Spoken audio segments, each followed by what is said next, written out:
Welcome back, guys. This is Private Lesson episode 7. In today's video, we're going over attack position, and I'm going super in-depth in attack position. Going from your feet all the way up to your head, and really explaining why we do everything on the bike. And there's a lot of video clips of Talan. We had Talan back today, and another new student, Brendan. And this video is pretty cool because Brendan is brand new to riding, dirt bikes at least. I think he has some experience on a quad. And Talan is pretty experienced at this point. So having them together on a lesson, they were both working different things. Talan was going into more advanced things within the attack position, and Brendan was really working the basics. But at any level, the attack position is technically a pretty basic thing, and it's something that you always have to focus on. So for me, it's always my feet. You know, my knees, my hips, my elbows, all that stuff at this point for me is second nature. One thing I need to continue to work on and to always try to focus on is my feet. And for everyone that might be different. Some guys it's elbows, some guys it's the knees driving forward, some guys it's going into a locked position. Everyone kind of has their crutch within it and little things that they need to work on. And somebody like Brendan, he's a clean slate.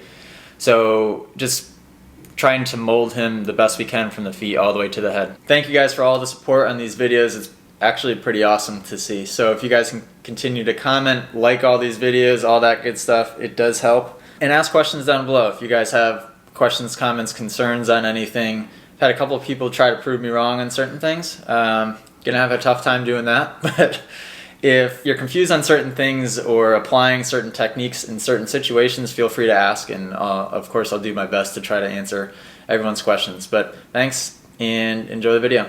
Basically have the most clean slate we can have other than like a 4-year-old just starting.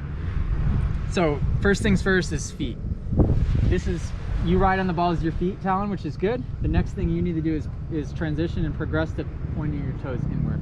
So we always ride on the balls of our feet. We don't want to be on our arches or on our heel. What that does, if you're on your arch or your heel, it eliminates all of your ankle motion. So it's as if, like the way I relate it, it's as if you're running down the basketball court on your heels. You jump up for a rebound, you come down, you're landing on your heels. You're eliminating all of your body's suspension travel, or quite a bit of it, and that's the first point of contact from your bike to your body. If it's met with that rigidity, does that work? You're gonna feel that all the way through your body. When I jump up and land on my heels, I feel the shake in my head. I do that 5 times, I'm gonna have a headache. Where if I'm running on the balls of my feet, I'm absorbing everything with the balls of my feet. I can do that all day long, and it's nice and soft. So we need to make sure we're on the balls of our feet to absorb all the tiny little bumps, the braking bumps, the acceleration bumps, the takeoffs of the jumps, the landings. So have like your toes just like barely in front of that peg. Yeah, you don't want to be on your tippy toes necessarily, because then you're going to end up slipping foot peg a lot. But kind of like like the ball of my foot's right here. So aim for the middle, see right where there. The wear is on my boot? Yeah. It's basically right on that Alpine style logo. I know it's hard to see with the mud. Where if you looked at most people's boots, the wear would be right on their arch or on their heel, which obviously so yeah, I'm guilty of pointing out and riding there, so I need to be here. When this happens, when you go into the incorrect position and you're here, what it's going to do is right away your knee shifted forward about 3 to 5 inches. It's throwing the rest of your body position off.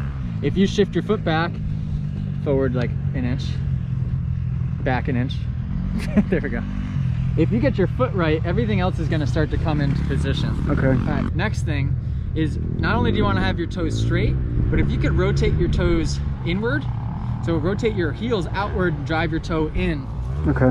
What that's going to do, see, from this to this, just a couple degrees, and this is something I'm going to work on big time with Talan. So if you see me standing here, this is how you ride now. Toes pointed outward just a little bit, right? Look at me trying to grip my knees. Yeah, exactly.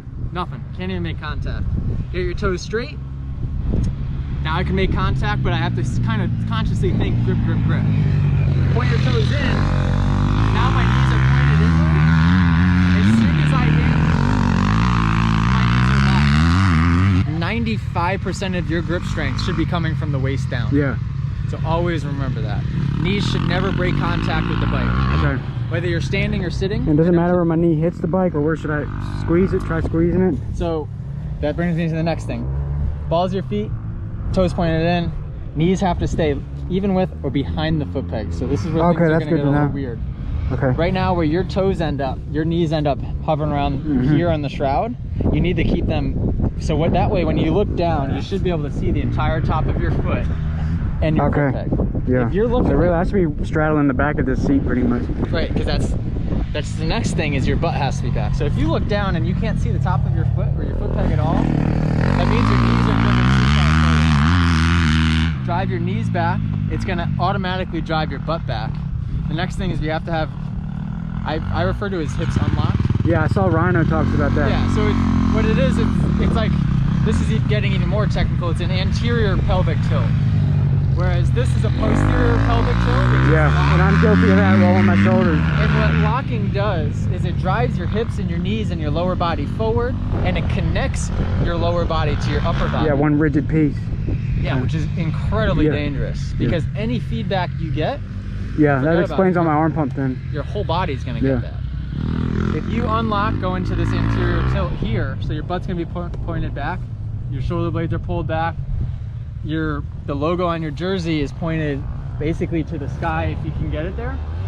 That disconnects your lower body from your upper body, and it allows your hips, the bike to move freely under you. It allows things to happen. You can get kicked off a jump, and guess what? My chest and my chin aren't moving. My bike can land completely sideways, and as long as my chest and my chin are straight, I have no concerns. It'll follow. It's as soon as you go and end up in this position and your whole body's following, now we have a problem. So knees back, butt back. Now we got to keep the chest forward, because the whole reason we do this is to remain neutral on the bike. If our butt and knees are back and we're extending elbows, now we have no weight on the front. Now we're in an unbalanced position. So we have to keep the knees back, butt back, while keeping our chest forward. Our chin should basically be over the front number plate. If you're doing this correctly, you should feel the weight into your butt, and you should feel a stretch in your hamstrings, because you are being kind of stretched out in this position here. If you're feeling the weight in your quads and in your shins, it means your knees are too far forward. So go over the head shake again, because I have that problem too. I get bad technique. So there's two types of head shake. There's head shake that happens under acceleration, which is I get a lot of braking head shake. Okay, which is the dangerous type. Okay. So acceleration head shake is the front end being light. Yep. Which isn't an issue. You can let that front end dance around under acceleration. It's not a problem. When you have aggressive, knifey kind of head shake under deceleration or braking, too much weight on the front.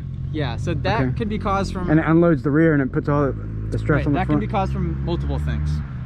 Not braking properly, using too much front, not enough rear. It could be caused from improper body position. All I've watched you do, I've watched you ride for 4 turns, so I can't really diagnose that yet. I'll be able to tell you. Honestly, I don't even touch the rear brake at all. I never feel comfortable with it. So around turns, But you use the front? Yeah. Oh, well, that's your answer right there. Yeah, so using the front without the rear, you're going to create way too much load on the front end, and you're going to get that really aggressive, knifey. So every time I brake, I just give it a little bit of both? Yeah, I don't want to throw too much information at you right now, but the big thing is just going to be your body position. That's all I'm going to really focus on for you today, unless I see something else going really out of whack.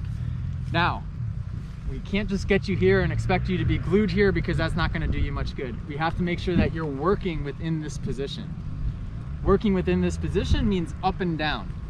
So we're dropping almost into a squat with our lower body, and our upper body is essentially doing a push-up. So notice how it's just a vertical motion. A lot of people, I can get into this attack position here, but they're working within the position looks like this. What do you see wrong? Weight distribution. You're shifting your knees forward. It's raining. I know. It wasn't supposed to rain. Weight forward, weight back. Talan, I know you're getting bored, but I'm gonna have stuff for you here in a second. Okay. All right, so from the waist down, you're looking good. Now drive your upper body closer to me. Nope, so but look at what your knees did.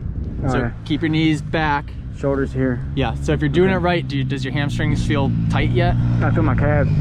Okay, allow your heel to drop. There you go. You shouldn't feel a pain in your calf as if you're doing a calf raise. In fact, you should feel a stretch in your calf, because you should allow your heel to drop. Okay, allow it to drop and stretch a little bit. So knees back, back, back, back. Allow your heel to drop to the ground. That feels neutral. Chest forward, forward, forward. Don't move the knees. Now, how's that feel? Are you feeling a stretch in your hamstrings yet? Big stretch in my calves. Scoot your knees back a little bit more while keeping chest here. There we go. I know it feels weird. Now work slowly up and down within that position. So bend at your knees. Nope. Oh. The knees don't move. The knees stay tight.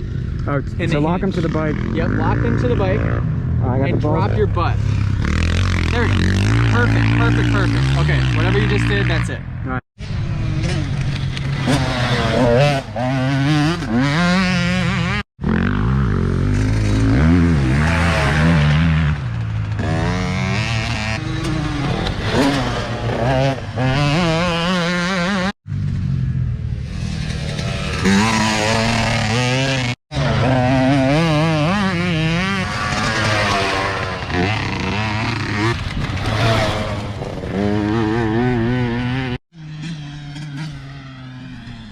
So with this being a semi-private lesson, we have Brendan, we have Talan. Brendan's basically brand new to motocross. Talan's been riding for a few years now, and he's done a ton of classes with me. So these guys are focusing on attack position work, but different things. So Brendan's focusing literally on just getting into the correct position and trying to maintain it and work within it. Where Talan, we're working on aggression within that position and trying to attack the track while standing up.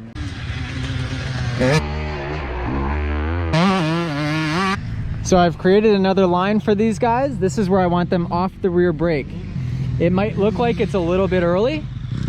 Most people would be on the rear brake probably to about here. The problem with that is that you're brake, brake, brake, brake, brake, and then go. So it turns a nice flowy rut into a sharp angle. Getting off the rear brake early frees up the bike, allows you to get the lean angle you need.